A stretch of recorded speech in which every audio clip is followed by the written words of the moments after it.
South में Bharatiya Janata party अभी भी एक तरीके से अपनी साख नहीं जमा पा रही है। तमिलनाडु में आप पहले अन्नामलाई को आपने आगे किया, उसके बाद उनको आपने पीछे कर लिया, आप एआईडीएमके के संग गए, तो अकेले जाने की हिम्मत नहीं की आपने तमिलनाडु में। लगता है कि इसका खामियाजा भुगतना पड़ेगा आने वाले समय। देखिए, गठबंधन दल धर्म को हम लोगों ने हमेशा निभाया है और अटल बिहारी वाजपेयी जी के समय में से आप देखिए, हमने हमेशा अलायंस को अपना प्रमुखता से रखा है। जब हम 303 के आंकड़े में भी थे तो भी हम एनडीए के रूप में थे। आज हम अगर 240 पे भी हैं तो भी हम एनडीए के स्वरूप में रखते हैं। हम हमेशा मानते हैं कि इस देश की राजनीति को गठबंधन का विषय के साथ लेके चलना है, ताकि हम सभी तरह के माइंडसेट को अपने साथ लेके चलें। जहां तक तमिलनाडु की बात है, मैं इस पे स्पष्ट मानता हूं, परिस्थितियां राजनीति में कई बार अलग अलग होती हैं, अंकगणित के आधार पर अपने दावे प्रतिदावे होते हैं, लेकिन एआईडीएमके, बीजेपी और हमारे एनडीए अलायंस एक स्वाभाविक रूप से वहां पर पब्लिक के लिए अलायंस है और उस अलायंस के साथ हम लोग ने फिर विधानसभा चुनाव में आगे बढ़े। अन्नामलई लोकसभा चुनाव लड़े थे, इस बार पूरे विधानसभा चुनाव में पूरे कैंपेन में हमारे स्टार प्रचारक रहे। मैक्सिमम मेरे साथ 2 रोड शो में वो रहे हैं, प्रधानमंत्री के कार्यक्रम में, तो कहाँ पीछे किया है। अब एक व्यक्ति को अगर लोकसभा मिला है तो बाद में उसके लिए पार्टी हर आदमी के लिए होमवर्क करके रखती है। थोड़ा लग रहा था कि मुंह फुलाए बैठे हुए। देखिए, मैं तो मानता हूँ पार्टी हर कार्यकर्ता के लिए होमवर्क किए रहती है, समय आने पर उस होमवर्क का पता चलता है। केरला में आप कैसे देखते हैं, कौन जीतेगा? कांग्रेस का पड़ला भारी है या फिर पिनराई विजयन का? जिस प्रकार से केरल में हम लोग की बढ़ोतरी हो रही है, 1.5% से 20% तक वोट पे गए। कल तक इन दोनों की जो मैच फिक्सिंग थी, एलडीएफ यूडीएफ की जो खेल चलता था, मैं मानता हूं कि बीजेपी ने स्पष्ट रूप से अपनी उपस्थिति बड़े अंक के साथ दर्ज की है और कहीं ना कहीं ये उपस्थिति दिख रही है कि भारतीय जनता पार्टी का भविष्य अब केरल में दम सामने आने वाला है। तो ये जो एलडीएफ यूडीएफ का खेल है, इनकी मैच फिक्सिंग गेम चलती रहेगी।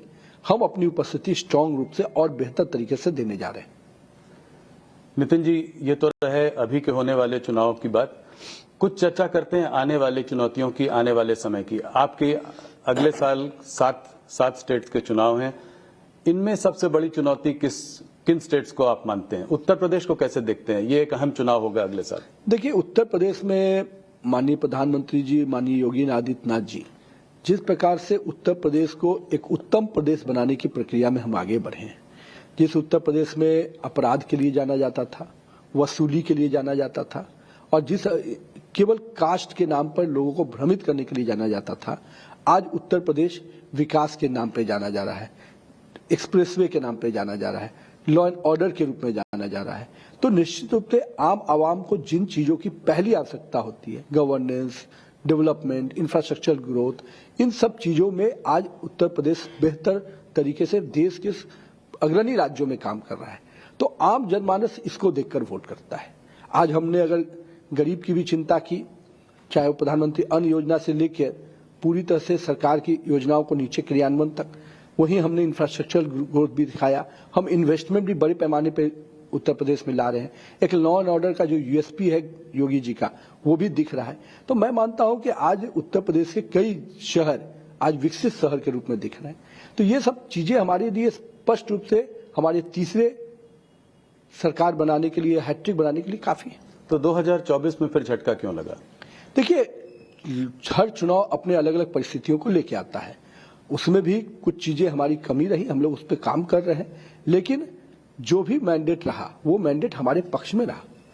हाँ, ये जरूर है कुछ कमियां हमारी थी, हम उसको दूर कर रहे हैं। पंजाब एक स्टेट है जहां पर भारतीय जनता पार्टी अपना कोई चुनाव हरदम आपने किसी पार्टनर के साथ लड़ा है, मगर आप अपना स्थान एक तरीके से नहीं बना पाए। आने वाले समय में पंजाब में आपकी क्या प्रतिक्रिया रहेगी? क्या आम आदमी पार्टी इस वक्त पंजाब में स्ट्रांग है? देखिए, आम आदमी पार्टी तो अपने ही कर्मों के आधार पर, कुकर्मों के आधार पर गिरेगी। ये जरूर है, पंजाब हमारे लिए चुनौती रहा है हमारे आधार को बढ़ाने के लिए, लेकिन मैं मानता हूं कि पंजाब के लोगों के साथ जो हमारा संबंध रहा है, भारतीय जनता पार्टी पंजाब के साथ हर फोरम पे खड़ी रही है, हर समय खड़ी रही है, चाहे वो जनसंघ काल क्यों ना हो। जनसंघ कालखंड से हमें वोट कम मिले, हम कम स्थान पर, लेकिन हमने पंजाब के सिचुएशन को, पंजाब के मिजाज को हमेशा अपने नजदीक पाया और हमने हमेशा उनके साथ। और आने वाले समय में संघर्ष होता है, कई बार हमको समय लगता है उस पिच पे अपने आप को जमाने का। मैं मानता हूं कि 27 का जब इलेक्शन होगा पंजाब, इस बार पंजाब भाजपा के दृष्टि से नया स्वरूप में देखेगा। तो क्या आप अकेले लड़ेंगे इस बार? 100% हम अकेले लड़ेंगे और एक नए स्वरूप में दिखेंगे। और अकाली दल के किसी के साथ कोई समझौता नहीं देखिए, आज हम अपने स्वरूप में अपने संगठन के बल पर अपनी जनाधार को बढ़ाते हुए चुनाव मैदान में जाएंगे। उत्तराखंड में आप कैसे देखते हैं पार्टी की पोजीशन? काफी चुनौतियां रही हैं पिछले 1 सालों में। देखिए, हर राज्य सरकारों को वहां की परिस्थितियों को संभालने की कई चुनौतियां होती, लेकिन हम अपने ट्रैक रिकॉर्ड को देखते हैं, हम डेवलपमेंट को देखते हैं, हम वहां के जो इम्प्रूवमेंट होना चाहिए हर आदमी के पब्लिक के लाइफ में, उन सब चीज के ग्रोथ को देखते हैं। और मैं मानता हूं कि आज उत्तराखंड पूरी तरह से डेवलपमेंट के फोरम के हिसाब से देखिए, पूरे हमारे जो यूएसपी रहती है गवर्नेंस का, उस फोरम से देखिए, तो हम बेहतर रूप से आगे बढ़े हैं। और पुष्कर सिंह धामी के नेतृत्व में निश्चित रूप से हम और बेहतर परिणाम लेके आएंगे। तो आने वाले समय में यूपी और उत्तराखंड में चेहरा योगी और धामी ही होंगे? देखिए, हमारे मुख्यमंत्री हैं, उनके नेतृत्व में हम सरकार चलाए तो निश्चित रूप से चेहरे होंगे। बिहार के बारे में बात करते हैं, वहां पे भी एक तरीके से एक जनरेशनल शिफ्ट हुआ है। पहला भाजपा का मुख्यमंत्री और वो भी काफी उम्र में कम। इसको कैसे देखते हैं? आप तो वहां से आते हैं, आप वहां मंत्री भी रहे हैं, कार्यकर्ता भी रहे हैं। देखिए, बिहार हमारे एनडीए और बीजेपी के समय से लंबे समय तक हमारा आधार क्षेत्र रहा। हम लोगों ने अलायंस पॉलिटिक्स के में निश्चित रूप से बिलीव किया।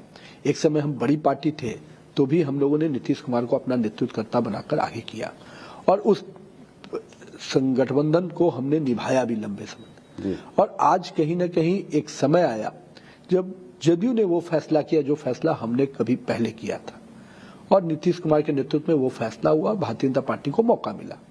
और मैं ये मानता हूं कि ये दोनों दलों की आपस की जो एक अंडरस्टैंडिंग है, जो अपने आप में इतिहास में लिखी जाएगी कि दोनों ही दलों ने जब जब मौका मिला गठबंधन धर्म को कैसे निभाया।